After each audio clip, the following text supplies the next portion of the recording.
இப்போ நேற்றைக்கு நடந்த பரபரப்பு அப்படிங்கிறது நமக்கு நல்லா தெரிஞ்ச ஒரு விஷயம்.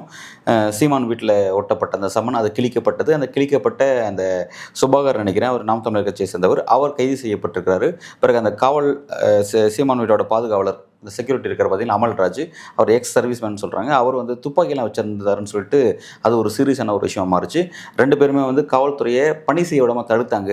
ஒரு ஒரு நீதிமன்றத்துடைய ஆணையை ஒரு சம்மனை வந்து அதை மதிப்பளிக்காமல் அதை கிழிச்சாங்க அப்படிங்கிற மாதிரி தேவையில்லாத ஆக்டிவிட்டீஸில் சட்டவிரோத ஆக்டிவிட்டீஸில் ஈடுபட்டாங்க அப்படிங்கிறதுக்காக அந்த 2 பேரையும் கைது செஞ்சுருக்காங்க.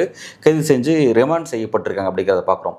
உடனே அந்த ரிமாண்ட் செய்யப்பட்டதுனால இன்றைக்கு வந்து சீமானுடைய மனைவி கயல்வெளி வந்து ப்ரெஸ் அட்ரஸ் பண்ணாங்க.